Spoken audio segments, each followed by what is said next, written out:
Cannot be seen, yet its power is ultimate. All the forces of nature packed into one object, influencing everything close to it, yet invisible to the rest of the universe. There is no escape from its grasp.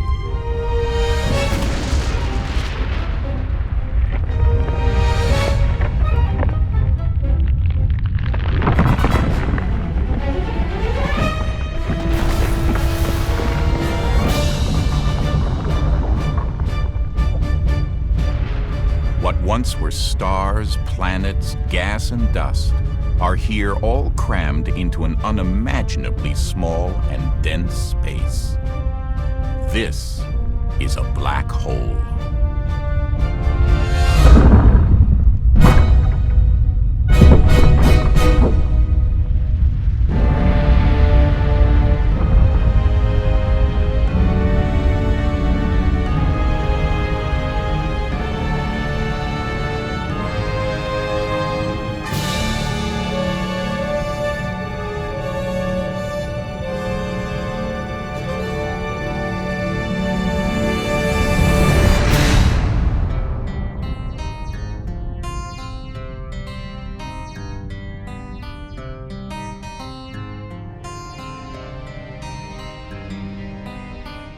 Few mysteries of the universe have the power and awe of a black hole.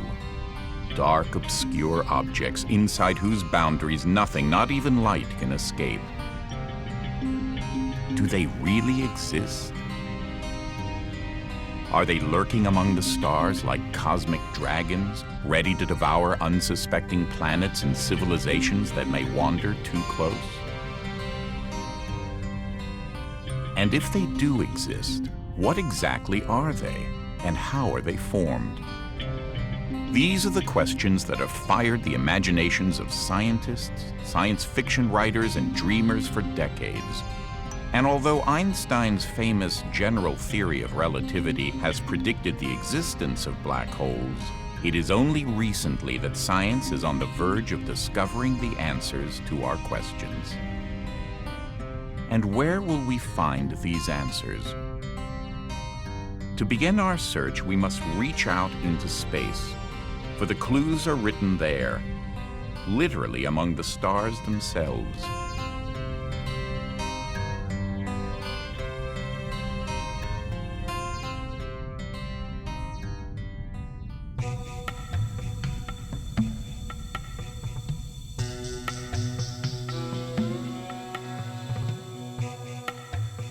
Even though these sparkling lights that pierce the blackness of space come in a variety of colors and sizes, they all share important similarities. Like in our own star, the Sun, most stars are essentially enormous spheres of hydrogen and helium. And like our Sun, they create energy by the nuclear fusion of elements deep inside their cores. When the energy created by this nuclear alchemy makes its way to the surface, it can produce outbursts of extreme and explosive violence.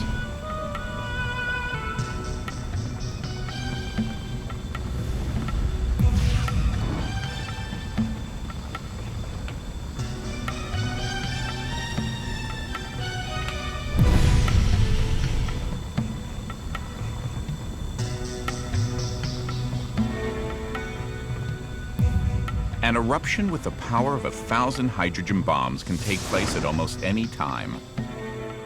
And yet, the Sun remains constant enough to sustain life on our small planet. But this cannot continue forever.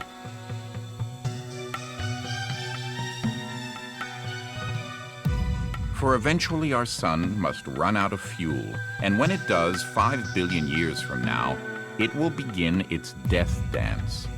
A dance that will transform it from a swollen red giant to a puffed-out shell of gas surrounding a white dwarf core. While all stars may live the same way, they do not all die the same way.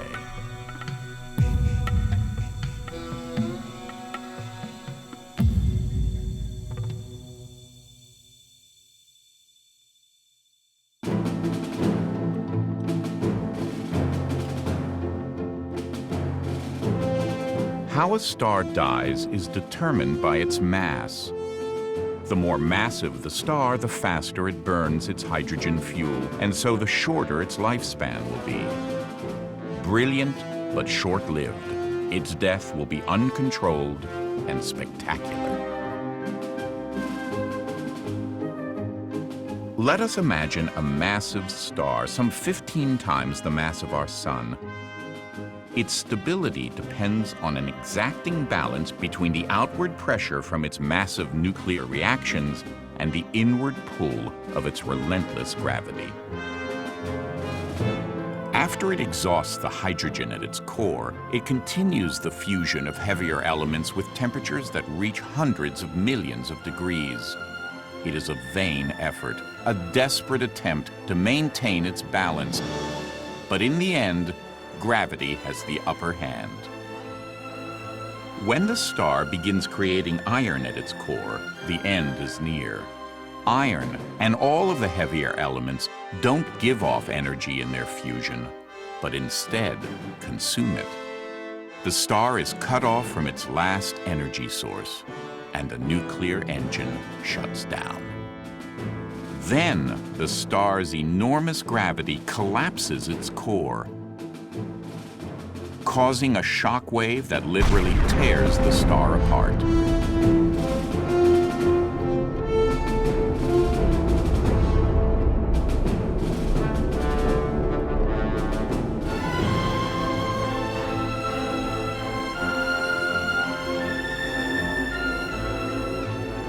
Within seconds, this gravity compresses the enormous mass of the core into a ball only 12 miles across. The densities are so unimaginably great that the protons and electrons are squeezed together to form neutrons. A thimbleful of this ultra-compressed matter would weigh 1 billion tons. This tiny spinning ball is now a neutron star, so highly magnetized that 2 polarized jets of hot gas flash out into space like a cosmic beacon. In 1967, the first neutron star was actually observed, a star in the center of a supernova remnant. The radiation from this rapidly rotating star is received on Earth as bursts of energy. Bursts that repeat with an accuracy to better than 1/1,000,000th of a second. Because of these apparent energy pulses, astronomers called it a pulsar. What had once been only theory was now a scientific fact.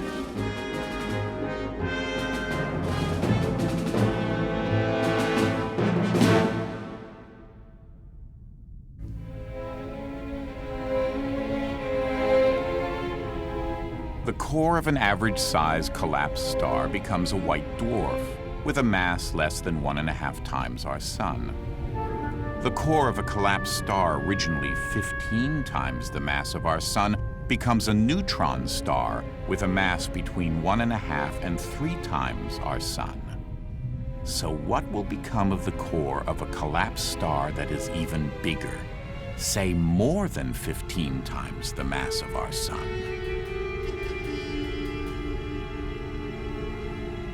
It will continue to collapse indefinitely, its density increasing infinitely, shrinking smaller and smaller before disappearing completely. Its gravity, however, would remain. So much gravity that even light would be unable to escape its grasp. It would now be a black hole. The boundary of a black hole, called the event horizon, marks the point of no return for anything, including light, which ventures inside. Although the term black hole wasn't actually coined until 1967, the concept itself actually dates back centuries earlier.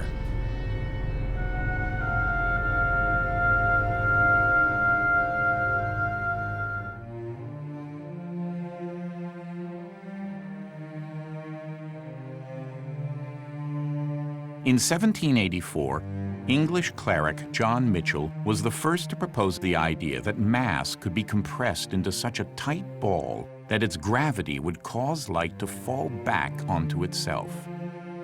A similar description of a black star so massive that it captured its own light was conceived by the French mathematician Pierre-Simon de Laplace in 1798. But it took one of the greatest scientific minds in history to accurately predict how these objects would work. Albert Einstein challenged the fundamental assumptions about the absolute nature of space and time. No longer were space and time seen as independent absolutes, but as different facets of a single continuum. He called this continuum space-time. In 1916, Einstein presented to the world his general theory of relativity. In general relativity, the space and structure of four-dimensional space-time is curved and twisted by the presence of matter and energy. In Einstein's universe, gravity is no longer a force that attracts matter. It's the curve and warp of space-time itself. Because it is difficult to imagine curving space even in 3 dimensions, let us use a 2-dimensional analogy. In 2 dimensions, the presence of the sun warps the fabric of space-time in a manner similar to a bowling ball warping a spandex sheet. The sun, like the bowling ball, creates a dip in the fabric of space-time. Therefore, according to Einstein's theory, light will actually bend or dip as it passes close to the sun. But the general theory of relativity, as brilliant and detailed as it was, still lacked one thing: proof. To support it, scientists would actually need to prove that the sun bent light. And in the early years of the 20th century, the only way to do that was during a total eclipse of the sun.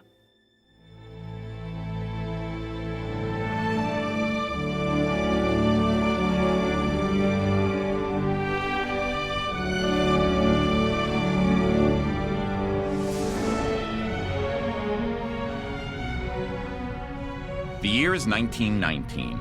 A total solar eclipse is imminent. One British team travels to South America, another to Africa. Their goal? To perform the first true test of the theory of general relativity. As the bright sun is hidden by the moon, stars near the sun are photographed.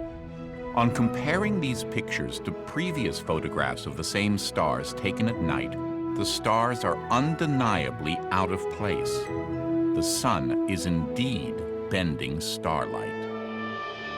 General relativity has been proven. Overnight, Einstein became a celebrity, one of the most famous people of the 20th century.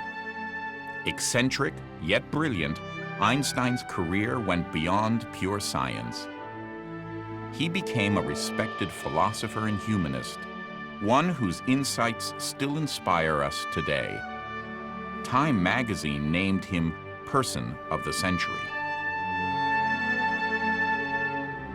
While astronomers grappled with the science of black holes, the strange implications of their existence fired the public's imagination. books, films, and popular culture embellished the notion of black holes, giving rise to wildly exaggerated misconceptions. But how do we know that black holes actually exist?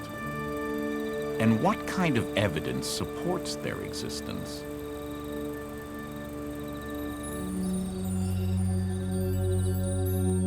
Look up in the sky on a clear summer night, and you'll find the constellation of Cygnus the Swan. Contained within its boundaries are innumerable faint stars that we see as the Milky Way's band of hazy light. One of these stars has the less than romantic name of HDE 226868. It's a blue supergiant, a hot and rare type of star nearly 30 times more massive than our Sun.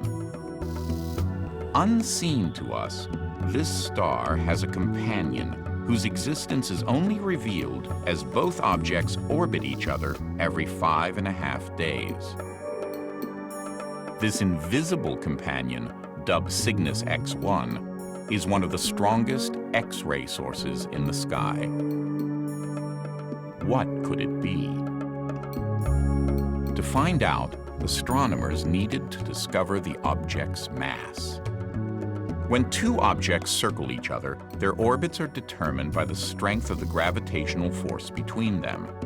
This, in turn, is dictated by each object's mass, a principle well known since Isaac Newton's time. After careful measurement of the blue giant's orbit, astronomers discovered just how massive this mysterious companion was. At more than 15 times the mass of the Sun, it was far too massive to be a neutron star. That left only one possibility, and what a possibility it was. At last, here was hard evidence for the existence of a black hole.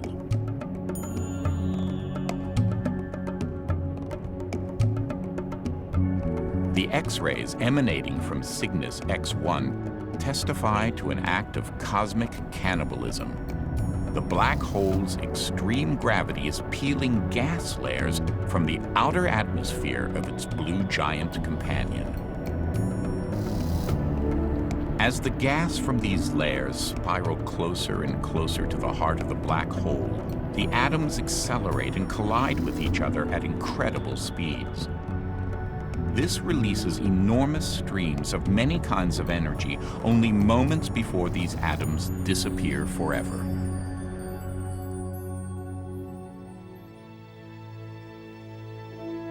In the extreme high-gravity environments that reside near black holes, Einstein's theories of relativity become especially important. Take, for example, the bending of starlight. Almost a century after the curvature of space-time was first observed, we are now witnessing the confirmation of this phenomenon on a colossal scale.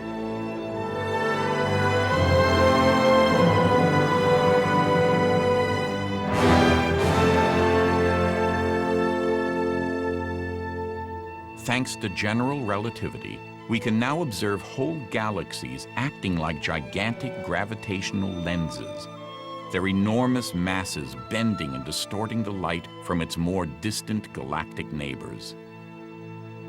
Stranger still, general relativity also predicts that massive objects can create waves in space-time, in much the way that a stone dropped into a pond creates waves in the water.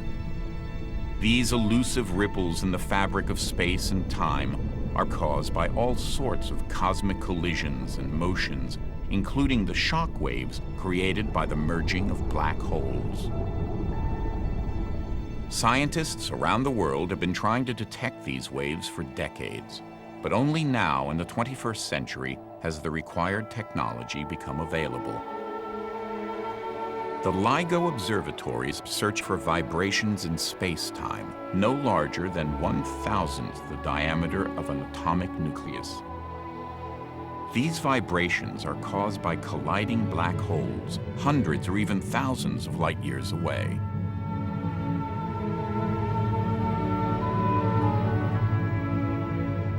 but the most common types of gravity waves will be best detected in outer space, isolated from the environmental noise at the Earth's surface. NASA and the European Space Agency will use the same concept as LIGO to create a satellite trio named LISA. These experiments are designed to test for incredibly tiny effects of general relativity in a low-gravity environment. But what kind of effects would we observe if we were in an intense gravity field, like near a black hole?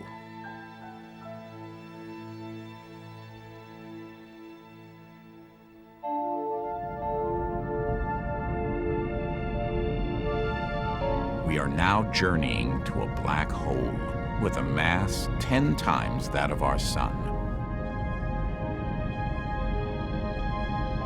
What will we see? What will space-time be like? And more importantly, what will happen to us? From a distance, not much. Unless we get very near a black hole, its gravity would feel the same for a normal star of its mass.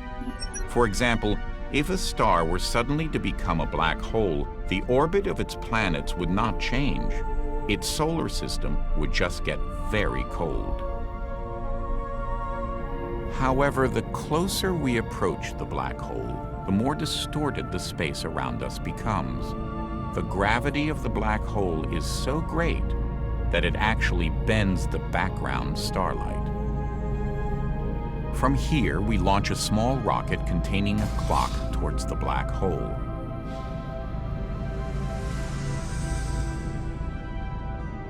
The effects of general relativity are dramatic. We see the rocket's clock running at half the speed of an identical clock on our ship. Relative to us, the clock on the rocket has slowed down. Space-time continues to distort more and more as we move into close orbit around the black hole. Light is radically bent, causing the background sky to appear to move abnormally. Light paths are so curved that light can reach us from anywhere, even from behind the black hole. No part of the sky is eclipsed. Around the black hole is a circular ring, a cosmic mirage known as an Einstein ring.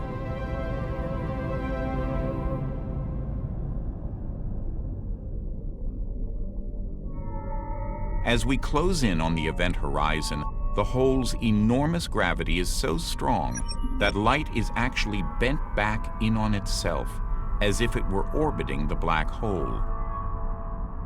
This bubble of light is called a photon sphere.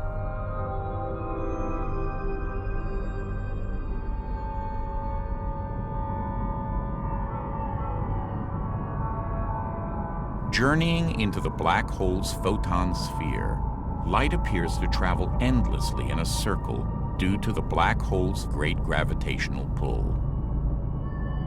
This photon sphere is the visual dividing line between the black hole and the rest of the universe. This black hole is 10 times the mass of our Sun. As we move feet first to within 5,000 miles out, there is a 1 g difference in force between our head and our toes, like being stretched on a medieval rack. But as we venture in closer, now to within 225 miles, this difference in acceleration between our head and our feet has reached over 10,000 Gs. It literally stretches us into a long, thin, spaghetti-like strip.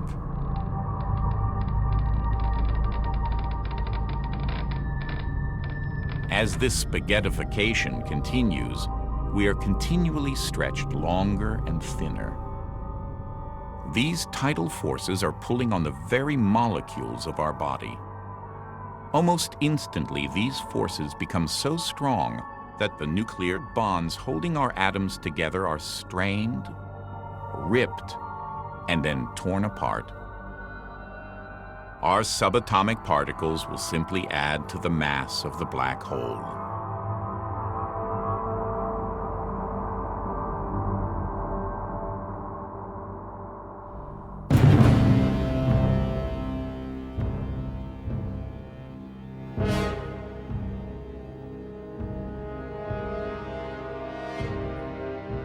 In the center of a distant galaxy, something of unimaginable force is lurking, swallowing the mass of 1,000,000 stars down into its throat. A supermassive black hole. In a universe where black holes come in greatly differing sizes, we've now gathered unprecedented details about these supermassive black holes, thought to be at the center of most galaxies. The huge release of energy we see is the result of enormous amounts of matter being heated to extremely high temperatures as it falls towards the giant black hole.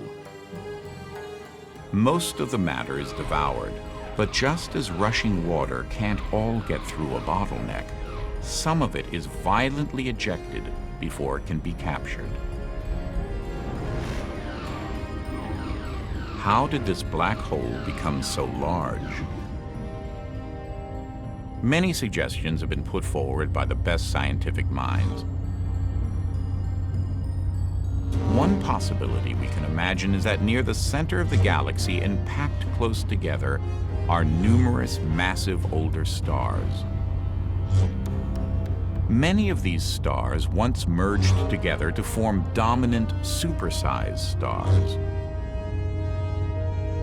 These stars eventually collapsed to form extremely massive black holes, which then combined with others to make supermassive black holes.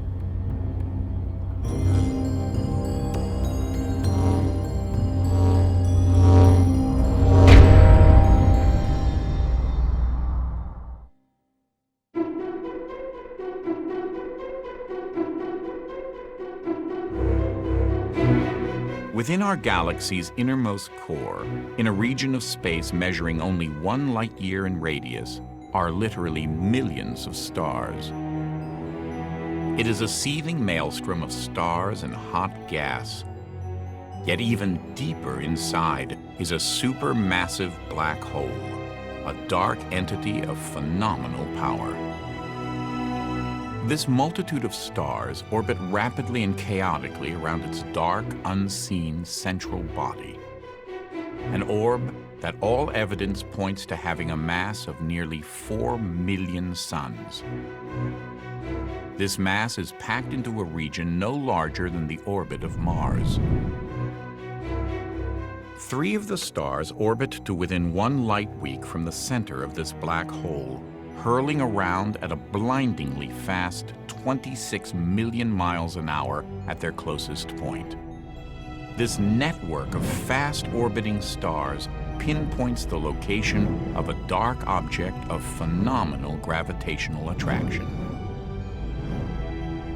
Does this mean that we have to worry about eventually being consumed ourselves? As dramatic and apocalyptic as this might seem, the answer is definitely no. No matter how large the central black hole grows, its increasing gravitational influence can only affect a relatively small region within the central bulge of the Milky Way. Our solar system is over 30,000 light years away, 2/3 of the way out towards the edge of our spiral galaxy. Theory tells us that at the center of a black hole, matter is crushed beyond existence into a singularity, literally a single mathematical point. Space-time and matter are warped and compressed into a single dimension, wrapped so tightly in on themselves that direction and time have no meaning. It is the point of no return for matter, light, or anything else that gets too close.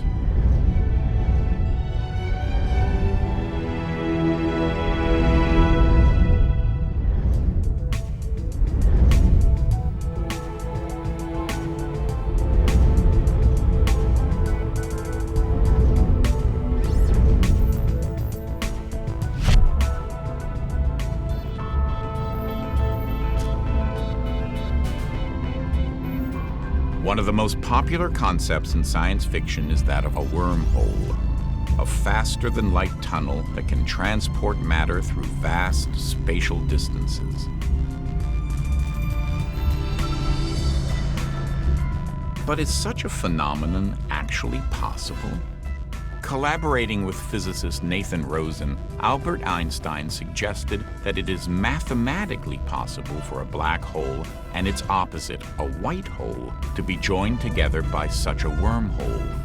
They dubbed this conduit the Einstein-Rosen bridge.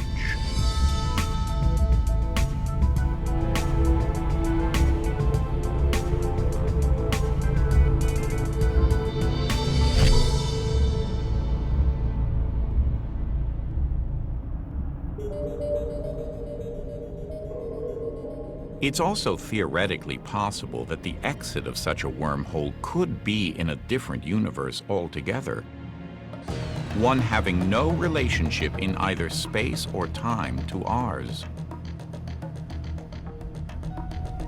Such a bridge would be a convenient shortcut between multiple universes, a concept that will keep science fiction writers busy for years.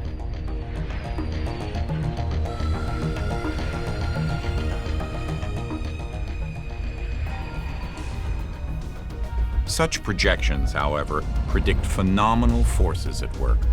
To open a wormhole 4 miles wide would require a force equivalent to the weight of 1 trillion tons. So, while traveling through wormholes may help Buck Rogers and Captain Kirk to roam throughout the galaxy, it remains, for the foreseeable future, squarely in the realm of science fiction.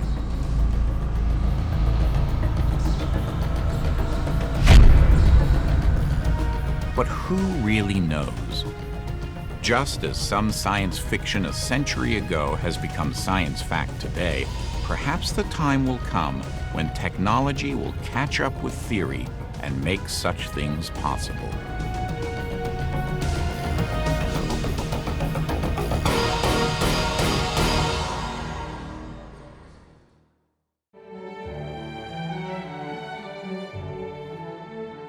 As our science and imaginations probe into the universe, a universe filled with phenomenal cosmic forces like black holes, let us take comfort in the stability of our own world, one which orbits a stable star inside the spiral arm of the Milky Way galaxy.